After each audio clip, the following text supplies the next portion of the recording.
Hi, welcome to my channel. இப்போ நான் சுண்டக்காய் வத்தல் இருக்கு இல்லையா, அதை வச்சு நான் புளிக்குழம்பு செய்கிறேன். வாங்க எப்படி செய்யலான்னு பார்க்கலாம்.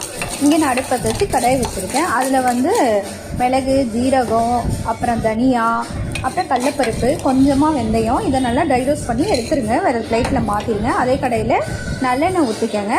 இப்போ வத்தலை நல்லா போட்டு அதில் கொஞ்சம் பொரிஞ்சு உடனே அதையும் எடுத்துருங்க. நல்லா இந்த அளவுக்கு பொரிய வச்சு எடுத்து வச்சுருங்க.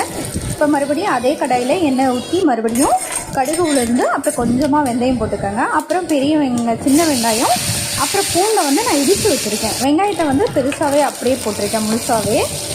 அதை அப்படியே நல்லா வணக்கிக்கோங்க. இந்த அளவுக்கு நல்லா வணங்கி வந்தோன்னா அது கூட கருவேப்பிலை ஆட் பண்ணிக்கோங்க. 2 தக்காளி, பெரிய குட்டி தக்காளி ஆட் பண்ணிக்கோங்க. அதையும் ஆட் பண்ணிவிட்டு அது கூட கொஞ்சமாக மஞ்சள் ஆட் பண்ணிக்கோங்க. அப்புறம் குழம்பு மிளகாத்தூள் அதை ஆட் பண்ணிக்கோங்க. அப்புறம் தேவையான அளவு சால்ட் ஆட் பண்ணிக்கோங்க. அப்புறம் நம்ம பொடி பண்ணி வச்சுருக்கோம் இல்லையா, வணக்கி வச்சு, அதை வந்து என்ன பண்ணுங்க, அதையும் இதோட ஆட் பண்ணிவிடுங்க. ஆட் பண்ணிவிட்டு இப்போ புளி தண்ணி நான் கரைச்சி வச்சுருக்கேன். இப்போ புளி தண்ணியும் அதோட ஆட் பண்ணிவிட்டு நல்லா மிக்ஸ் பண்ணிவிட்டு ஒரு 5 நிமிஷம் நல்லா கொதிக்க விடுங்க. ஏன்னா அந்த பச்சை வாசனையில் போகணும் இல்லையா, அதனால் நல்லா கொதித்து இந்த அளவுக்கு வந்ததுக்கப்புறம் நீங்கள் தேவையான அளவு தண்ணி உங்களுக்கு சேர்த்துக்கோங்க.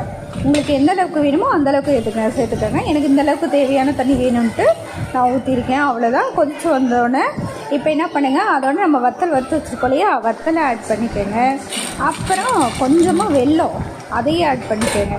ஏன்னா புளிப்பு, காரம், இனிப்பு 3மே இருந்தால் தான் சாப்பிட செம்ம டேஸ்ட்டாக இருக்கும். அவ்வளோதான் கைஸ். குழம்பு கொதிச்சு வச்சு நான் இறக்க போகிறேன். கொத்தமல்லி தலை தூவி இறக்கிட்டேன். சாதத்தோடு வச்சு சாப்பிட செம்ம டேஸ்ட்டாக இருக்கும். கண்டிப்பாக ட்ரை பண்ணி பாருங்கள். ட்ரை பண்ணி பார்த்துட்டு எனக்கு லைக் பண்ணுங்கள், ஷேர் பண்ணுங்கள், மறக்காமல் சப்ஸ்கிரைப் பண்ணிக்கோங்க. Thank you guys.